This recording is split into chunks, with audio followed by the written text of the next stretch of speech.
તેમ રહીએ ઉદ્ધવજી, શ્યામ રાખે તેમ રહીએ. મારા શ્યામને કઈ નવ કહીએ ઉદ્ધવજી, શ્યામ રાખે તેમ રહીએ. શ્યામ રાખે તેમ રહીએ ઉદ્ધવજી, શ્યામ રાખે તેમ. આપણે કેટલી વાર બોલવું પ્રભુમાં હાથ પવિત્ર, આ બધું ઠાકોરજી કરાવે છે. ગોકુળનાથજી સેવામાં પધારતા હતા ત્યારે વૈષ્ણવે કહ્યું, એ આઘારીઓ ગોકુળનાથજી સેવામાં પધારે છે. ગોકુળનાથજી પાછા વળ્યા. એ કે ભાઈ, સેવા તો બાપ બેટે કર ગયે, હમ તો લકીર પીટતે હે. અને એ દિવસનો ઉત્સવ મનાવ્યો. આજની તારીખમાં બધા ઉત્સવ મનાવે છે. જો ગોકુળનાથજી એમ કેતા હોય કે સેવા તો બાપ બેટે કર ગયે, હમ તો લકીર પીટતે, તો આપણે બધા તો કશું કરતા છીએ. આપણે આડંબર કરીએ. હું આટલી વાર પાઠ કરું, હું આટલી માળા કરું, મેં મારા ઠાકોરજીને સોનાનો હાર કરાવ્યો, આ વખતે મારા ઠાકોરજી નવા વસ્ત્ર લાવ્યા. આપણને કોઈ પૂછે નહીં તો આપણે બોલીએ શું કામ? બાર ઠાકોરજી કરતા આપણું મહત્વ વધે. આજે હું મારા વરના કરતા મારું મહત્વ વધે એવું મારાથી કરાય? આજે એના થકી હું ઉજળી છું. એ ના હોય ને તો ઈલાબેન નું શું? આજે આ ભગવાને મને વાણીને દાન આપ્યું, પણ આ ઉતારે નહીં તો બધા સુધી પહોંચે ખરું? આ કર્યા પછી એમને 1-1.5 કલાક મહેનત કરવી પડે છે આ બધું કરવાનું. મને તો કાંઈ નથી આવડતું. તો જે કરાવે છે એ બધું ઠાકોરજી કરાવે છે. એની ઈચ્છા હોય. આપણે વાત પવિત્ર એકાદશી ની કરતા હતા અને દમલાજી એવું કહ્યું કે શૂન્યો લેકિન સમજો નાય. એ સિદ્ધાંત રહસ્ય સમજાયું. બધા પાઠ કરજો અને અર્થ સહિત કરવાનું. એની અંદર બધું ગોવિંદ ઘાટ દેખાશે. ઠાકોરજી સાક્ષાત પ્રગટ થયા, વલ્લભને દર્શન આપ્યા, વલ્લભજી પ્રસન્ન થયા, બ્રહ્મ સંબંધ મંત્રની આજ્ઞા આપી અને કહ્યું કે 5 દોષ સેવામાં બાધ નહીં કરે, રૂપ ગંધ સ્પર્શ શબ્દ અને રસ. વલ્લભે પવિત્ર ધારણ કરાવ્યું, મિશ્રી લેવડાવી. આ બધી લીલા સિદ્ધાંત રહસ્યનો પાઠ કરતા કરતા આપણે બધા ગોવિંદ ઘાટ પર પહોંચી જાશું તો આપણને પણ બ્રહ્મ સંબંધ મંત્ર ફલિત થયા વિના રહેશે નહીં. થશે થશે ને થશે જ, એમાં કોઈ શંકા ને સ્થાન નથી. પછી પવિત્ર બારસ સૌથી પેલું બ્રહ્મ સંબંધ પુષ્ટિ માર્ગમાં કોને આપ્યું? દામોદરદાસ સરસાને. અને આપણે બધા એના જ વંશ જ છીએ. બ્રહ્મ સંબંધ આપ્યું તો દામોદરદાસે વલ્લભને પવિત્ર ધરાયું. તો આપણે બધા પવિત્ર બારસે આપણા ગુરુદેવને પવિત્ર ધરાવવા જઈએ છીએ. ગામમાં હોય તો ભલે, નહીતર પછી યાદ તો કરીએ જ છીએ. અને માનો કે નિત્ય લીલા છે તો એમના ચિત્રજીને આપણે પવિત્ર ધરાવીએ છીએ. ગુરુ બિન કોન કરે સખી એસી, ગુરુ બિન કોન. ગુરુ ગોવિંદ દોનો ખડે, કિસકો લાગુ પાય. અરે બલિહારી ગુરુ આપને ગોવિંદીઓ બતાય. નારદજી એકવાર ઠાકોરજી નામ એક તારો વગાડતા વગાડતા મળવા ગયા. ઠાકોરજી કે ઓહો નારદ, આ તો બહુ પ્રસન્ન લાગે. એ કે મારે તો આખો દી આપનું જ નામ લેવાનું, નારાયણ નારાયણ નારાયણ. મને નારાયણ બોલતા એટલો આનંદ આવે છે પ્રભુ કે મારા માથાના કેસી પગના નખ સુધી નારાયણ નારાયણ નારાયણ નારાયણ નારાયણ નારાયણ. પ્રભુ અતિ પ્રસન્ન થયા. બેસ નારદ બેસ. નારદજી બેઠા, થોડી બધી વાતો કરી. નારદજી ઉભા થયા એટલે ઓલા ખવાસ ને પ્રભુએ કીધું, જેવા ગયા એટલે એ કે નારદ જ્યાં બેઠા હતા ને ત્યાં પોતું માર દે. નારદજી પાછા આવ્યા, હું એવો અપવિત્ર છું, આપના સિવાય મારા મુખમાં કોઈનું નામ નથી આવતું, કેમ અહીંયા બધું સાફ કરવાનું કીધું? એ કે ના ના નારદ. એ કે ના પ્રભુ કહો મને. ત્યાં ઠાકોરજી કહ્યું, સાંભળ નારદ, તું નગરો છો, નગરો એટલે ગુરુ વિનાનો. સમજાયું બધાને મારી વાત? આ ગુરુને પવિત્રા ધરવાની. ગુરુ ના હોય તો તમને મને બ્રહ્મ સંબંધ કોણ આપે? ગુરુ ના હોય તો ઠાકોરજી કોણ પુષ્ટ કરાવી દે? ગુરુ ના હોય તો કોણ વચનામૃત કરે? ગુરુ ના હોય તો કોણ આપણને ઉપદેશ આપે? ગુરુ ના હોય તો આપણને વ્રજની ભાવના કોણ સમજાવે? ગુરુ છે તો બધું. તો નારદજીને ખરાબ લાગ્યું. એ કે એટલે હું મારે શું કરવાનું? એ કે તું પેલા ગુરુ કરી નાખ. તો નારદજી કે કોને ગુરુ? એ કે બહાર જા, જે પેલો મળે ને તારો ગુરુ. તો નારદજી બહાર આવ્યા તો ઓલો શિકારી ઉભો તો, અરર હું તને હામુય ના જોઉં, આ શિકારી, અરર પાછા આવ્યા. એ કે પ્રભુ પેલો તા શિકારી. એ કે જા તું એને ગુરુ માન. નારદજીને ગમ્યું નહીં. જઈને કે તું મારો ગુરુ. શિકારી કરે નારદજી, તમે તો ભગવદીય, તમે તો ભગવાન જેવા, તમે તો ભગવાનને કેવા આમ તેમ કેટલા. ઈ કે ના, તું મારો ગુરુ એટલે ગુરુ. શિકારી કે આ તો ભરાણા, ક્યાં આપણે આપેલા આવ્યા, હવે એને ગુરુ કર્યા. એટલે નામ બામ પૂછી જોયું, અંદર આવ્યા. એ કે કર્યા ગુરુ? એ કે શિકારી મારો ગુરુ. એ કે બેસ. એ કે હવે શી આજ્ઞા છે? એ કે આખી પૃથ્વીની પરિક્રમા કર્યા. નારદજી ક્યાં ક્યારે મેળ પડે? એ કે જા તાર ગુરુ ને પૂછ્યા. હવે ગુરુ તો લો શિકારી. નારદજી બહાર આવીને કીધું. એ કે પ્રભુએ આવું કીધું. એ કે એમાં શું? પ્રભુને કયો કે આખો નકશો બનાવીને દે કે કેવી રીતે પરિક્રમા કરવી. ઠાકોરજી આખો નકશો બનાવીને દીધો અને નારદજી એને નકશાને પરિક્રમા કરીને કે અમારે પરિક્રમા થઈ ગઈ. ત્યારે નારદજીને કહ્યું ભલે શિકારી તારો ગુરુ હતો, પણ ગુરુ વિના આ બુદ્ધિ તને આવે નહીં. આપણે ગુરુના દોષ જોવા માટે નથી આવ્યા. ગુરુ બિન કોણ કરે એસી સખી, ગુરુ ગોવિંદ દોનો ખડે કિસકો લાગુ પાય. અરે બલિહારી ગુરુ આપને ગોવિંદિયો બતાય. તો આ ઘણું બધું પવિત્ર એકાદશીનું, પવિત્ર બારસનું, પણ આપણે થોડા સમયમાં સાગર ને ગાગરમાં ભરવા. હવે આમના અનુસંધાનમાં મેં કીધું એક વાત સરસ કરીશ. 84-252 ની છે. મેં 3-4 વર્ષ પહેલા કરેલી છે, પણ છતાંય આજે પ્રસંગ એવો છે કે આમને સતત એવું થાય છે મારાથી કાંઈ થતું નથી. તો વ્રજમાં તમે જાઓ ને એટલે અડેલ ગામ છે. અડેલ આજે મને હવારે આજે રીમાં કોણ કહેતું હતું આપણે અસારવામાં અડેલ જવાનું છે? હા, કોકે કીધું કે અડેલ. હા, તું કે કોક બોલે ને તો અડેલ મગજમાં. તો અડિંગ, તો અડી અડીને ગોપીઓએ દાન માંગ્યું એટલે અડિંગ. અને કંસના 8 ભાઈઓ હતો એનો ઉદ્ધાર ત્યાં કર્યો. એની પાછી લીલા છે, પણ એનું પેલા આ કહી દો. હું પાછી એકમાંથી બીજી વહી જાઉં ને તો પાછી તો ત્યાં અડિંગમાં એ બ્રાહ્મણી રહી.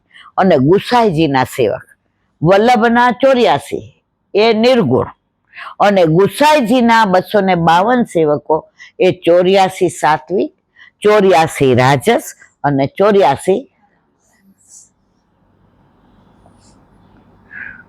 હવે આ બ્રાહ્મણી ગુસાઈજીના સેવક ઠાકોરજીને એટલી સુંદર સેવામાં હાથ પવિત્ર કરે.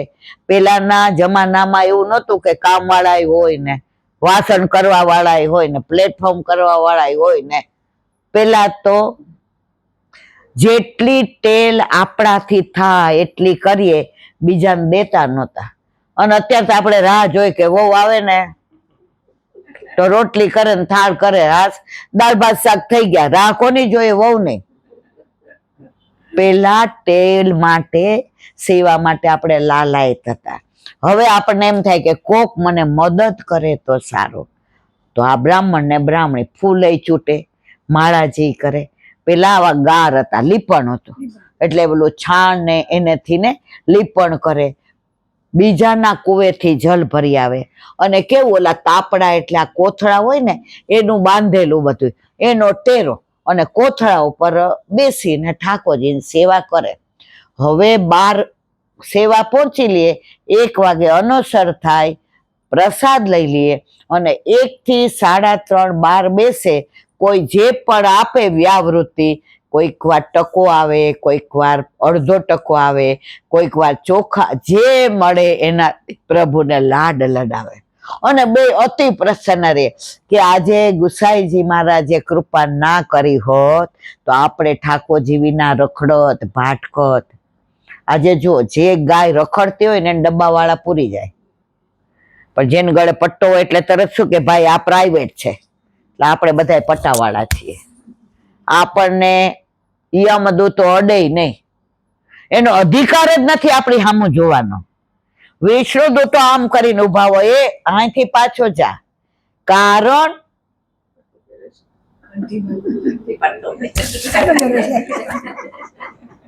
મને આજે ભાઈ બીજે યમુનાજીએ જમવાનું કીધું ત્યારે યમે પૂછ્યું, બેન તું તો પ્રભુની પટરાણી છે, તને અમે શું આપીએ?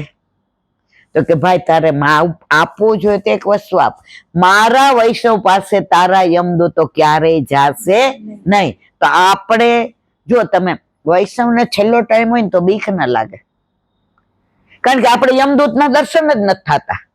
આપણને વલ્લભના દર્શન થાય, ધોળા ધોળા ધોતિયા, કેસરી ઉપરના, તિલક હોય કપાળમાં, ગળામાં કંઠી હોય, અંબોડો બાંધ્યો હોય, મંદ મંદ મુસ્કાતા હોય, અને એ દર્શન થતા હોય. એમાં યમદાતનું શું સામર્થ્ય કે આપણી પાસે આવે, આપણી સામું ડોક્યું ન કરી શકે. કારણ આપણે કોના છીએ? આપણે વલ્લભના છીએ. વલ્લભના હોય એને આજે નહીં, કાલે નહીં, ક્યારેય ચિંતા કરવાની જરૂર નથી. તો વાત આ બ્રાહ્મણીની કરતા હતા. બે એટલા આનંદથી ને જે કોઈક વાર રોટલો ને શાક ધરાવે, કોઈ વાર રોકાઈ ન મળે તો રોટલો ને છાશ ધરાવે, કોઈ વાર વળી કોઈનો જન્મ દિવસ કે હોય ને સારું આવ્યું હોય તો ચકાચકઈ કરે. પણ દરેક લીલામાં આનંદ માણે. આપણે તો એક દિવસ જો શાક લેવા વરસાદ બહુ આવ્યો હોય ન જવાય, 10 વાર બોલીએ આજ કઠોળ કરવો પડશે, આજ કઠોળ કરવો. પ્રભુ કે આખો દી તું મને શાક ધરાવસ, આજ મેં વરસાદ એટલે આપ્યો કે મારે આજે કઠોળ આરોગવું છે. જો આપણામાં આ ભાવના આવી જાય ને મારા વાલા, તો આપણા પ્રભુ પ્રસન્ન રહીએ અને આપણે પ્રસન્ન રહીએ. તો વાત કરતા હતા પેલા બ્રાહ્મણીને. હવે એટલા રાજી રે અને સાંજે ભેળી ધરે તો ઠાકોરજી માટે થોડું દૂધ રાખ્યું હોય, ઠાકોરજીને ભેળીને દૂધ ધરાવે. જો પુષ્ટિમાર્ગ કેવો છે, પ્રભુના તત્સુખનો કેવો વિચાર. બપોરે તમે સખડી ધરતા હો તો ઠાકોરજીને તળેલો પાપડ હોય, કારણ કે ગાયો ચરાવવા જાય ને તો તળેલું પચી જાય. અને સાંજે ઠાકોરજી વાળું કરે. અમે કાઠિયાવાડમાં વાળું કહીએ, વ્રજ ભાષામાં અમારી ભાષા હાલે વાળું જ કહેવાય. તો સાંજે શેકેલો હોય. તો શરૂઆતમાં અમે સખડી ધરાવતા ને તો હું બધું પૂછું, કેમ આમ કેમ આમ કેમ આમ? ત્યારે બાએ મને કીધું કે સાંભળ, બપોરે ઠાકોરજી ગાયો ચરાવવા જાય તો તળેલો પાપડ પચી જાય અને સાંજે ભોજન કરી વાળું કરીને પોઢી જાય એટલે તળેલું પચે નહીં, એટલે શેકેલો હોય. તો આ બ્રાહ્મણ ને બ્રાહ્મણી પ્રભુને એવા લાડ લડાવે. હવે એકવાર બેની ઉંમર થઈ ગઈ એટલે બ્રાહ્મણ તો ઠાકોરજીની સેવામાં તન્મય. તો બ્રાહ્મણીએ એકવાર ઠાકોરજીને દર્પણ બતાવતા પ્રભુ મંદ મુસ્કાતા હતા ને બ્રાહ્મણીથી બોલાઈ ગયો કે ભગવાને એક નાનું બચડું આપ્યું હોત ને, દીકરો કે દીકરી, તો બ્રાહ્મણે હાથ મૂકી દીધો. એ આપણામાં માગવાનું નથી, કેમ બોલી? કે ભૂલ થઈ ગઈ. પણ પ્રભુ તો અંતર્યામી છે. 9 મહિના ને 9 દિવસ ત્યાં એટલી મોટી ઉંમરે ઠાકોરજીએ રૂપના ચંદરવા જેવો દીકરો આપ્યો. રાત્રે ન વધે એટલો દિવસે વધે ને દિવસે ન વધે એટલો રાત્રે વધે. અને જોઈને એવા રાજી થાય કે પ્રભુએ બ્રાહ્મણ કે જોયું આ બોલી તો પ્રભુએ તરત સાંભળી લીધું. ત્યારે બ્રાહ્મણે કીધું, સાંભળો મહારાજ, મેં એટલે દીકરો નહોતો માગ્યો કે મારો વંશ વધે, મહારાજ, મેં દીકરો એટલે માગ્યો હતો કે મારા પ્રભુને આપણા કરતા પણ વધુ લાડ લડાવે. બ્રાહ્મણ કે તારી ભાવના સરસ છે, પણ કોઈ પણ રીતે પ્રભુ પાસે ક્યારેય મગાય નહીં. હવે સાંભળો આગળ. 6 મહિનાનો થયો ત્યારે ખબર પડી કે દીકરો આંધળો છે. સમજાયું બધાને? હવે આંધળો છે ખબર પડી એટલે બ્રાહ્મણી બોલવા ગયો. બ્રાહ્મણ કે મારા પ્રભુને દોષ આપીશ નહીં. આ બધી મારા પ્રભુની લીલા છે. આ લીલા ઠાકોરજીને ગમતી હશે એટલે કરી છે. જે ગમે જગત ગુરુ દેવ જગદીશને, તે તણો ખરખરો શોક કરવું. આપણે બધા દુખી બહુ જલ્દી થઈ જઈએ. આપણે સાડી લેવા ગયા હોય ને ઓલાને કીધું ને બીજે દી લઈ જાશું, જોલો વેચી દે ને આખો દી બોલ કરીએ. મને ગમતી હતી બીજા દઈ દીધી મને. આપણે આવી નાની નાની બાબતમાં દુખી થઈએ છીએ. ઠાકોરજી કે તું મારા બાબતમાં દુખી થા કે આજે આટલા વર્ષથી પ્રભુ બિરાજે છે, આરોગે છે, હું સ્પર્શ કરું છું, સ્નાન કરાવું છું, સુંદર વસ્ત્ર, આભૂષણ, તિલક બધું, પણ તોય પ્રભુ વેણું વગાડે છે પણ મને સંભળાતું નથી. આપણને કોઈને આવો ભાવ આવે છે? સાચું કેજો મારા વાલા, આવે છે? કેમ? આપણું ચિત્ત શેમાં? સંસારમાં. જોયું આજ મારા દીકરાએ મારું કેવું અપમાન કર્યું. હાંજ સુધી મનમાંથી જાય જ નહીં. એમાં હું બાકાત ન હોઉં. હવે આ નકામના ઘરમાં રહીએ છીએ, આના કરતા વ્રજ હારું. જુઓ તરત ઓલું 99 વારનું ભૂલી ગયા, દીકરો આમ રાખે. અને દરેક વખતે પરિસ્થિતિ એવી ના હોય કે આપણી સાથે સારી રીતે બોલી શકે.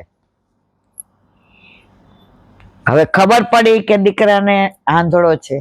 પછી તો દીકરો કેવો ટેવાઈ ગયો, 1.25 વર્ષનો થયો તો જાતે ઓલા ફૂલ લઈ આવ્યા હોય ને એટલે આમ કરીને કે આ મોગરો, આ વાસંતી, આ અપરાજિતા, આ લીલું, આ દોરો.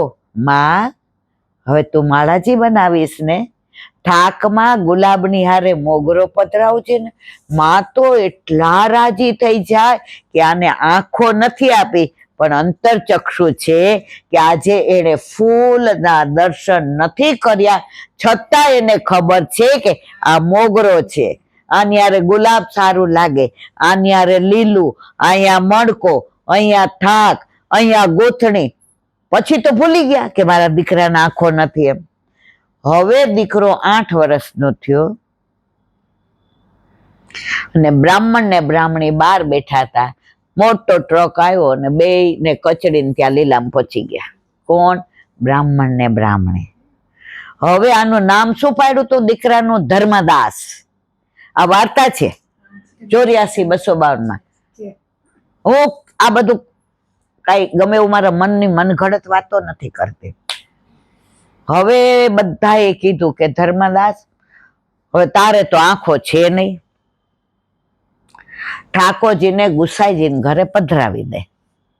હવે ધર્મદાસે જે જવાબ આપ્યો એ બધાય સાંભળ્યો. આપણે તો એક શરદી થઈ હોય તો બીજાને ઘરે પધરાવીએ ને એક બે દી શ્રીનાથજી જાવ હોય તો ભેગા ના લઈ જાય.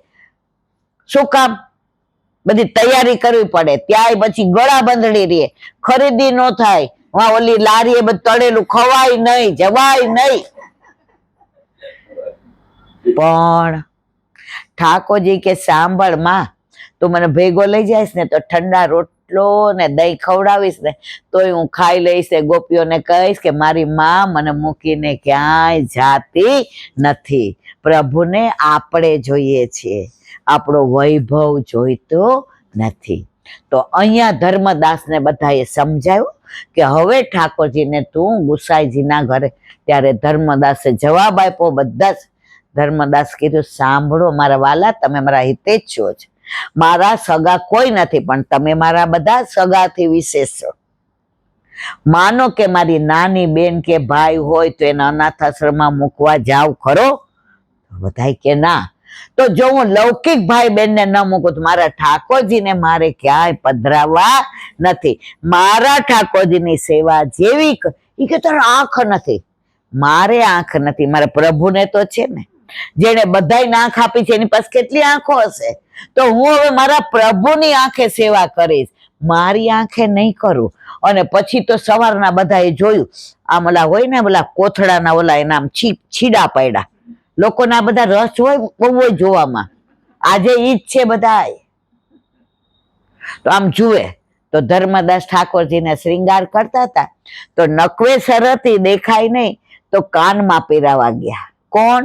ધર્મદાસ. પેલા 8 વર્ષ. તો ઠાકોરજી હાથ પકડ, ઓ ધર્મદાસ यूं काव करे, ये यहाँ नहीं देख यहाँ. मारा वाला क्या धराવું?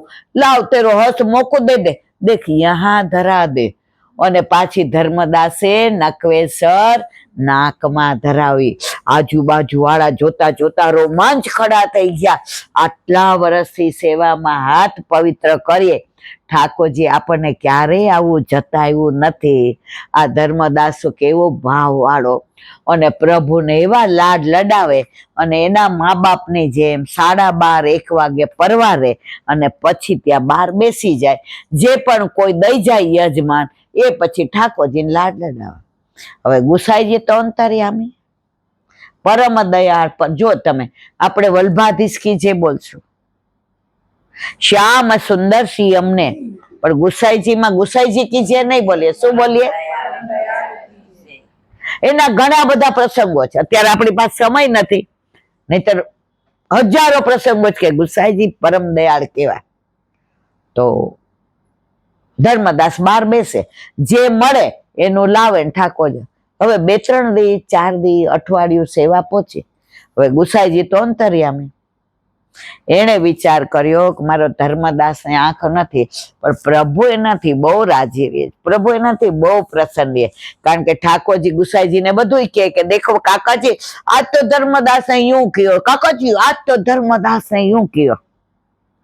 હવે ગુસાઈજી એક દિવસ તુરંગ ચાલ્યો વાયુ વેગે જાણે, આખું આવે છે ને વલ્ભાખ્યાનમાં, તો ઘોડા ઉપર જતા હતા અને ધર્મદાસ બહાર બેઠો હતો. ગુસાઈજીએ ત્યાં તુરંગ ઘોડો ઉભો રાખ્યો અને કીધું, ધર્મદાસ આવી જા.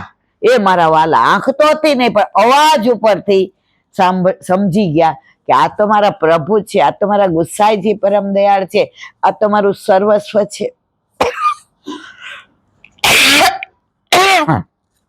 પધરાવી દીધા. આવીને સીધા ચરણ હતા ત્યાં 2 હાથે પકડીને કે મારા નાથ, ભલે મને આંખ નથી પણ આપે અંતરચક્ષુ આપ્યા, પ્રભુ પ્રસન્નતાથી બિરાજે. ત્યારે ગુસાઈજી કહે, સાંભળ, ચાપીજી કરીને મારી પાછળ બેસી જા ઘોડા ઉપર. એ મારા વાલા, હું લાયક છું પાછળ બેસવાને? તો કે ના, તો મારી ગોદમાં બેસી જા. કારણ તારી ગોદમાં ઠાકોરજી હોય, પાછળ ક્યાંક ખેલી જાય તો? કેટલી ના પાડી, પણ ગુસાઈજી કે ના ધર્મદાસ, તારે મારી ભેગું જતીપુરા એટલે કે ત્યારનું ગોપાલપુરા આવવું જ પડશે. અને ધર્મદાસને આગ્રહ કર્યો. ત્યારે ગુસાઈજીએ કહ્યું, આ ગુરુ આજ્ઞા છે. અને ગુરુ આજ્ઞા કીધી. ઝાંપીજી બનાવ્યા, ગોદમાં લઈ હવે ઉપર ચડાઈને ગુસાઈજીએ પોતાની ગોદમાં બેસાડી, ઝાંપીજી ગોદમાં દીધી. અને આખા રસ્તે પૂછે, ઠાકોરજી यूं કરે તેરે સાથ? ઠાકોરજી ગુસાઈજી વાતો કરે અને ધર્મદાસ એની હારે એવો આનંદ કરે, આપણે તો કલ્પના કરીએ તો રોમાંચ ખડા થઈ જાય. જ્યારે તમે પ્રભુને પ્રેમ કરો ત્યારે ગુરુ આવી કૃપા કરે ને કરે જ, એમાં કોઈ શંકાને સ્થાન નથી. હવે આવ્યા જતીપુરા, ગોપાલપુરા.